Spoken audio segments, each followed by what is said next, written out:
Ladies and gentlemen of the Nova Nation, today is Saturday, January 30th, and we are coming to you about 20 minutes ahead of tip-off as Villanova is going to take on Seton Hall in New Jersey in a tough road matchup coming against a team who we only last saw about 10 days ago, and so much has changed in that time.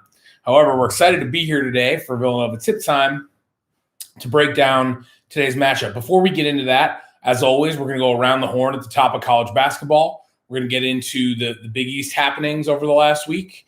We're going to talk a little bit about Villanova's week, which we'll loosely define as, last Saturday's game against Providence, which was our last game due to this week's cancellation.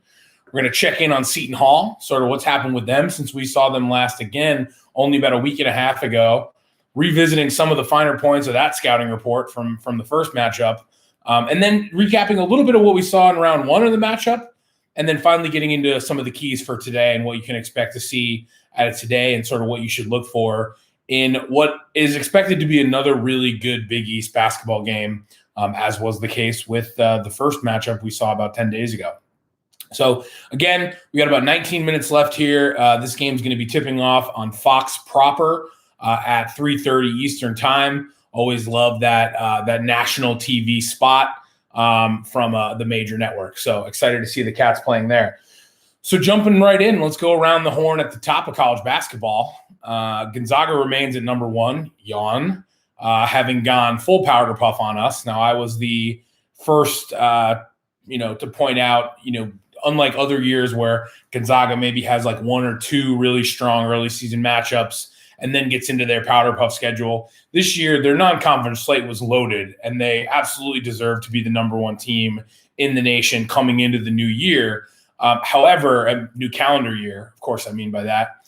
However, since then, their conference schedule is just really, really, really weak.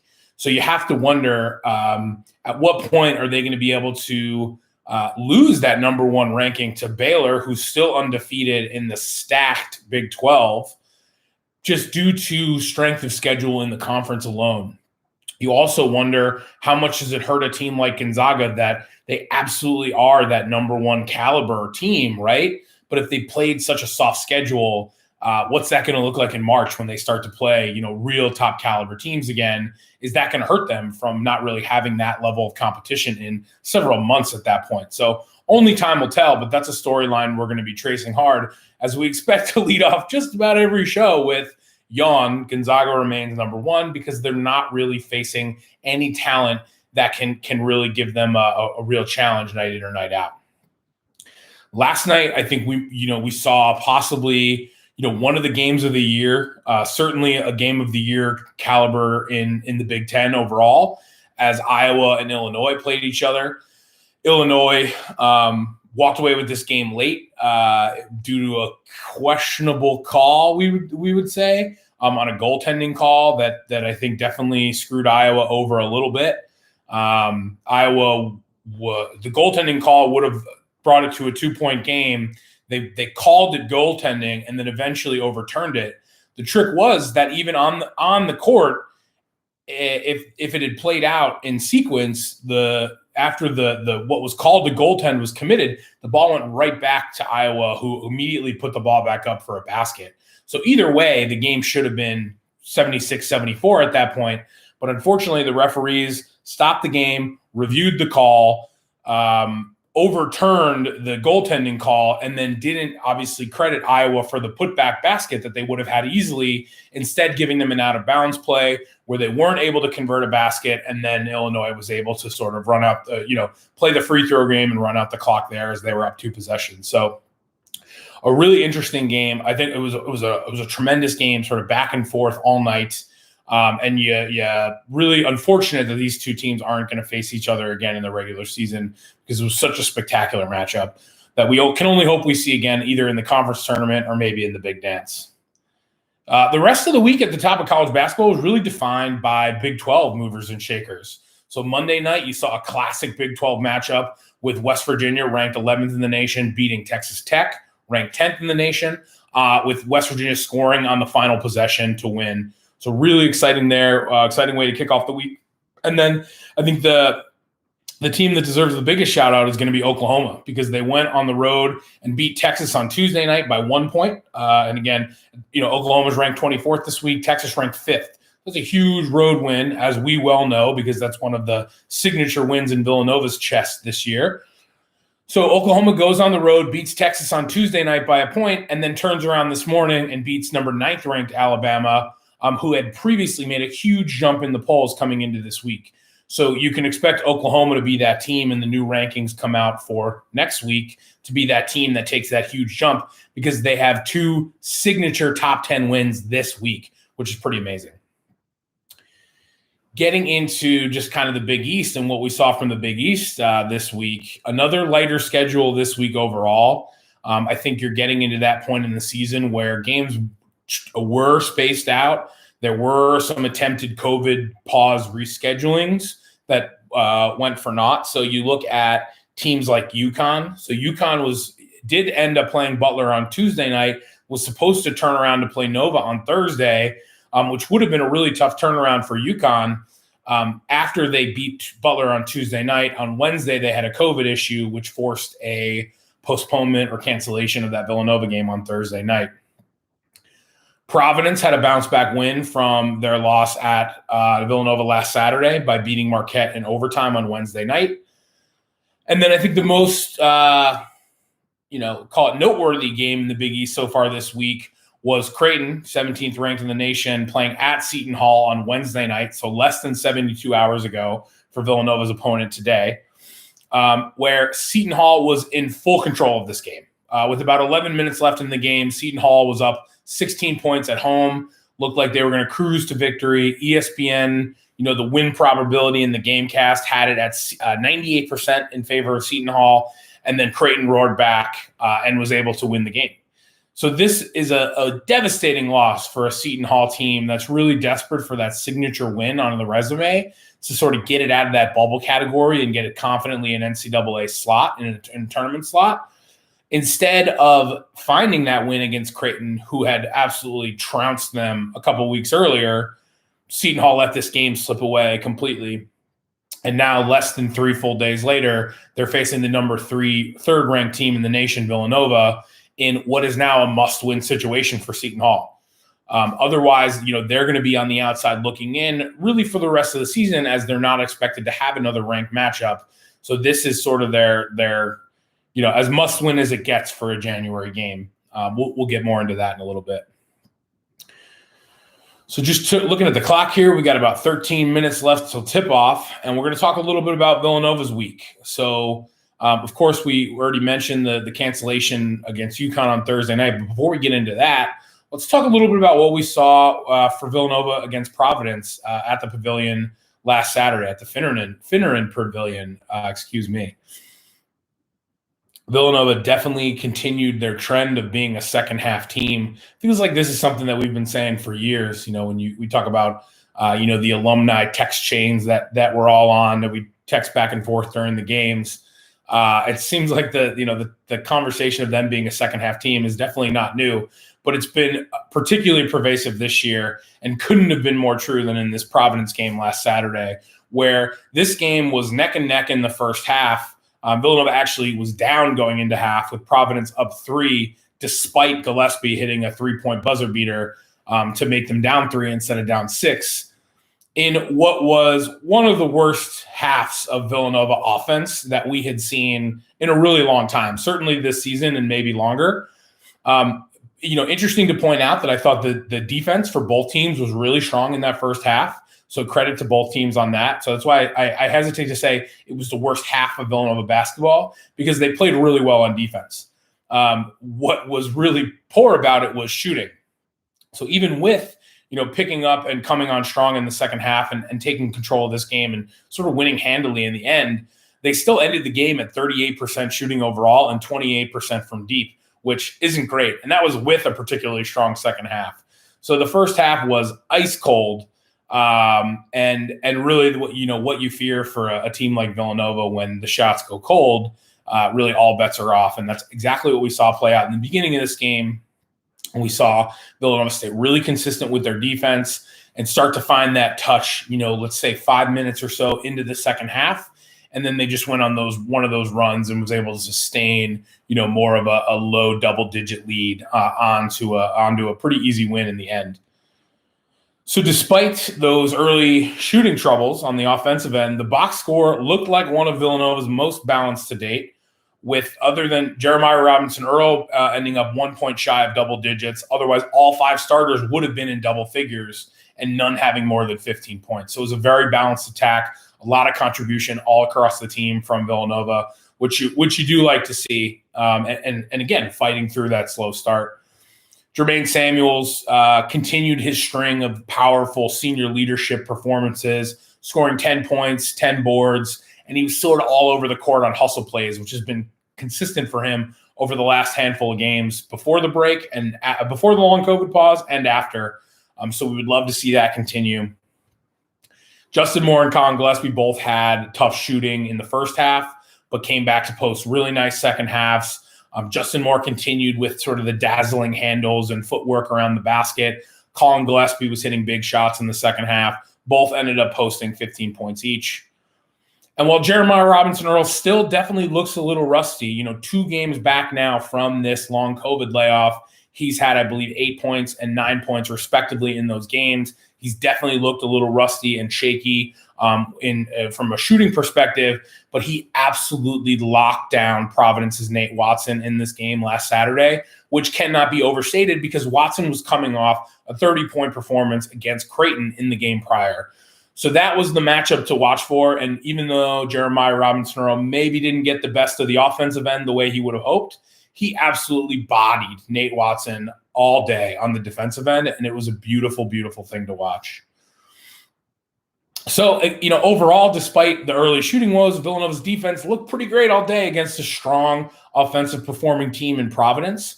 So you really like to see that, especially, again, coming off of a long break. You're looking to see that Coach Wright switch-off defense start to really hit its stride as we get into the later part of the season here, and it definitely looked that way last Saturday.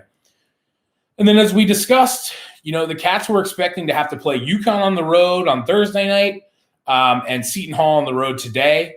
And while, of course, we're all sad that we didn't have a game and we also didn't have a pregame show as planned Thursday night, this might be to Villanova's benefit because rather than playing a game on less than 48-hour turnaround against a now desperate Seton Hall team, Villanova was able to catch up on rest, get the guys that have the nagging injuries a little bit of extra rehab time, and really focus on this Seton Hall game, which is going to be a big road test for the Cats.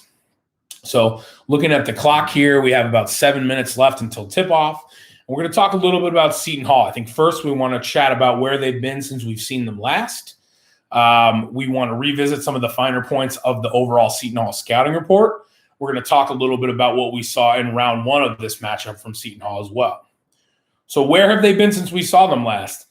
Other than the Creighton game they played earlier this week, which we already discussed, we were their last game before that. And on our side, we saw Providence on Saturday, and they were our last game before that. So this is both a very fresh rematch where the teams are going to remember each other really well because they played 10 days ago. But it's also so much has changed with Seton Hall in this incredibly desperate position today, coming off of that crushing loss against Creighton. Means there's going to be a lot of emotion in this game. So really interesting there. I found that really interesting that it's like both a very fresh rematch where it feels like we're almost playing each other back to back, but also a lot has changed in that time. So curious to sort of watch as we come in today's matchup. And I think Seton Hall, even with a win today, would have to handle their business for the rest of the way. So it's by no means saying it's like a win and into a tournament bid scenario. But it would certainly put them on the inside, holding a bid with, being theirs to lose. Whereas a loss today, it's going to make it hard for them to make up short of a really deep conference tournament run. It would be very hard for them to really get off that bubble. They're going to be on the bubble till the very end otherwise because they don't have any more ranked matchups after today. So looking at the finer points of the Seton Hall scouting report, most of the Seton Hall scouting report this year is going to be around Sandro Mamukelashvili, who's averaging just shy of 18 points, just shy of 7 rebounds a game. and looked really, really strong in this matchup 10 days ago when he first played Villanova. Although I would say Villanova did a good job of like basically containing him, meaning he had 23 points. He shot pretty well from the field, but they didn't let him go nuts, which is sort of what you need to do with this Seton Hall team to be able to win the game, as the Cats were able to. Because after Mamu, you have a guy who I failed to mention in the pregame show last time because we were running out of time, but junior guard Jared Roden is right behind him with about 15 and a half points a game and also just shy of 7 rebounds a game on average. We didn't mention him, and then he absolutely torched Villanova in the first half of these teams' first matchup. And one of the things we called out after the game was Villanova made really good adjustments on him at halftime to really cool him off in the second half of that game. But he's definitely a player that's going to be worth watching today. And you're going to need to see, if Mamu can't have a crazy game and go off, you're going to either need to see Jared Roden or guard Miles Cale step it up to be sort of that number 2 guy, maybe that point scorer on the day if Mamu can somehow be locked down. And like I said, guard Miles Cale is going to be sort of your third leg of their big 3. He's averaging 12 points per game in a strong senior year for himself. So the Seton Hall team, definitely a strong, qualified bubble team. Good team overall, absolutely can win this game. And there's going to be a lot of emotion coming in, like we said, because they know they need to win this game. There's no two ways about it. So what we saw in round 1 of this matchup, as we have 4 minutes now till tip-off, so just being mindful of time as I rant and rave our way to this game. So round 1 of this matchup, as we said, was a great Big East basketball game. It was fantastic. And to be honest, it can only be categorized by saying it was really, I would call it a back and forth battle, but it felt like Villanova had sort of a few-point lead pretty consistently. They did trade, they did get the game tied up a couple times, I believe. Seton Hall did. Really interesting to note that Seton Hall very well could have and probably should have won this game. They were down by 1 point with about 2 seconds left, and they had a full court pass to an open Mamukelashvili in the key. All he had to do was catch it and put it in, and they would have had a 1-point buzzer beater. And he absolutely boned the pass. He literally let his hands get in the way, and the ball went out of bounds. And it was like almost inexplicable that he was that open to catch it where he was in the first place. And very, very lucky there that ball went off of his hands. Cats inbounded the ball, added another free throw. They ride off in the sunset with a 2-point win. Other thing to note from that day was Jeremiah Robinson-Earl had a poor offensive day. Caleb Daniels was quite limited coming back from injury. So it'll be interesting to see what the extra 10 days can provide as far as a potentially additional advantage for Villanova with those two things possibly changing. We'll get to that in a second. So now with 2 minutes to go till tip-off, we're going to get into some keys to watch for today. So like we've said a bunch of times already on this show, I don't need to beat the dead horse anymore. Seton Hall's season might be on the line today. So expect this to be a highly emotional game, and that can go either way. Reading the VUHoops.com pregame preview, they call that out. Could go either way. Could be a dominant Seton Hall performance. Could also be, an overcome by emotion, sloppy play, coming off of a really bad loss, and that plays well into Villanova's strengths, consistency, and poise to win this game potentially easily if they see an over-emotional Seton Hall. So can the Cats keep Mamukelashvili reasonably contained like they did last time, where he has a decent game per his average, but he's not going nuts? And then Gillespie, Moore, and Samuels all look like they're getting into great mid to late season form coming into this game. Can they keep that up? So those are two big questions I'm looking at. Several factors have tipped this in Nova's favor and have me feeling pretty good for Villanova today overall. Number one, you can't bet on Jeremiah Robinson-Earl to have a second poor offensive game against the same team. Had 8 points in game 1 against Seton Hall. I just can't bet on that to be the same again. So expect to see a little bit more from him. Big point in Cats' favor. Villanova is also going to have their standard starting lineup today, which they did not have in matchup number 1, where they had to start Brandon Slater and Cole Swider in place of Jermaine Samuels and Caleb Daniels. I think you're going to see the standard starting 5 today. Caleb Daniels had a nice bounce-back game on Saturday against Providence and should be more of a factor in this one as well than the last time we played Seton Hall, where he was limited coming off of an injury. And finally, Villanova's just better rested. They had Thursday off unexpectedly when UConn had to cancel. Seton Hall played less than 72 hours ago. So those factors and sort of the emotional state that you find Seton Hall in, I think tips the scales towards Villanova in this one. Although I think Villanova -5, which is the game line, is a little bit tough and is a stay away for me because these teams have played each other super close for pretty much every time they've played in the last half decade. So 5 points is a lot to lay on the road there. Finally, I'm going to leave you with the closing thought of the over-under at 141.5. Last Saturday, it was an underperformance, which is uncharacteristic of Villanova games this season. I'm not betting on that 2 in a row, so let's say over 141.5 today is sort of the bet if you want to get a little action on today's game. With that said, we're right at tip time, so Villanova fans, buckle up, settle in, get your TV turned to Fox, get your favorite beverage sitting next to you, because ladies and gentlemen, it's tip time. Thanks so much.